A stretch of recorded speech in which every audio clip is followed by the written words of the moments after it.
Example 2. Make a table of domain values, work, and graph each piecewise function. So what it means is that basically the domain values is the work you need to do to find the points in order to then graph the piecewise function. So the first one we're going to do is part A here. Notice that we have two subfunctions and two subdomains. So our first subdomain is all x's that are less than -1. So our table of values, we're going to do an x, y table, a t table. Our first value is going to be anything less than -1. So let's do -3, and then -2, and then -1. Now -1 is on the fence. It's our fence value. Notice how the second subdomain includes -1 because it's an or equal to. So my little line's going to go here, and I know that I want to substitute -1 into both functions. Put my little line here. So I'm going to put -1 in the first function to figure out where the open dot is going to go.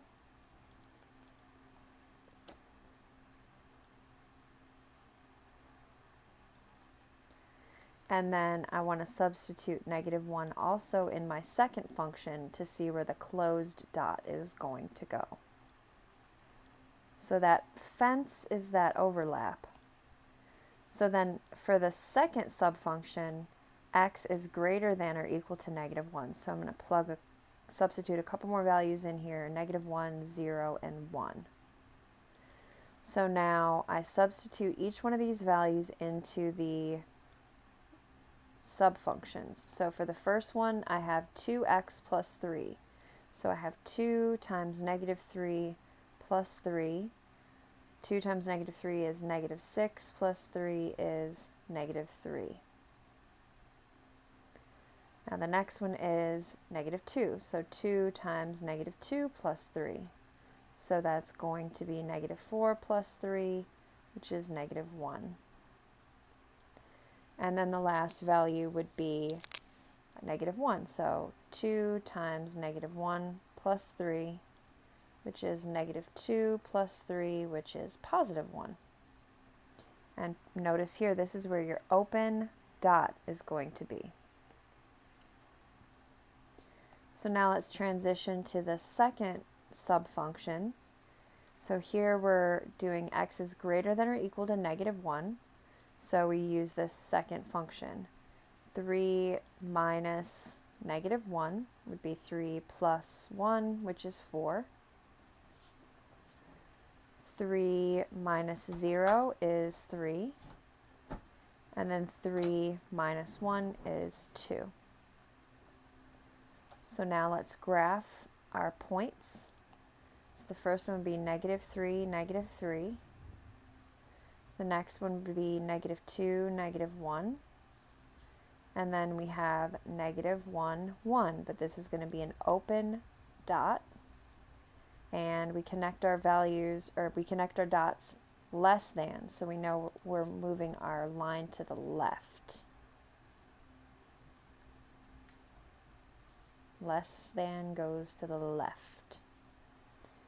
Now let's do the second part. So we have a closed dot here because of the or equal to. X is greater than or equal to -1. So we have -1, 4, 0, 3, and 1, 2. And this is greater than, so we are going to connect these dots moving to the right. And that's it. Let's do the next example. So we're going to do this example the same way. We're going to do a table of values, x and y.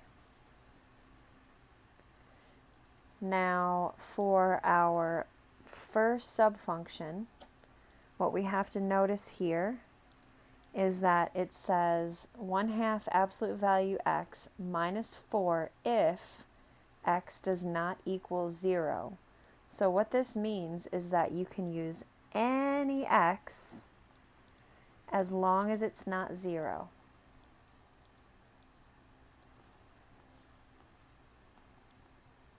So we need to have a few options here. So let's try a few negatives. Since I'm multiplying by 1/2, I want to use some even numbers so I don't get fractions that I have to worry about. So I'm going to do maybe -6, -4, -2, and then 2, 4, and 6.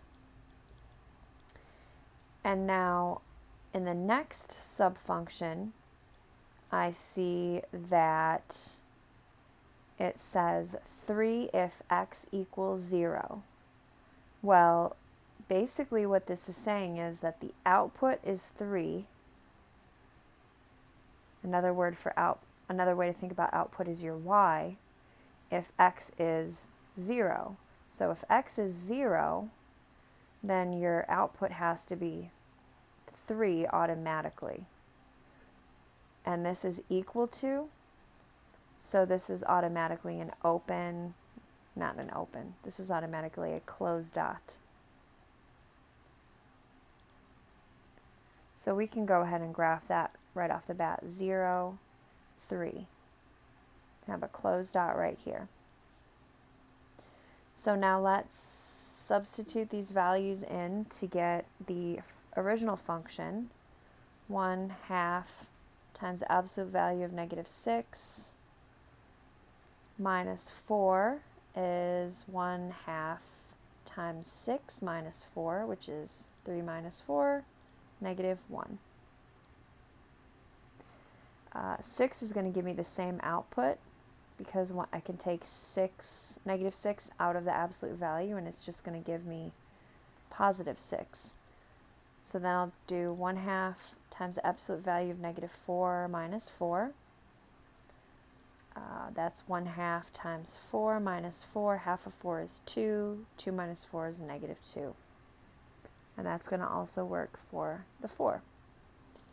And then now I just have the 2's. So 1/2 absolute value of -2 minus 4 is 1/2 of 2 minus 4. 1 minus 4 is -3. So now I just plot these points. -6, -1, 6, -1, -4, -2, 4, -2, -2, -3, 2, -3,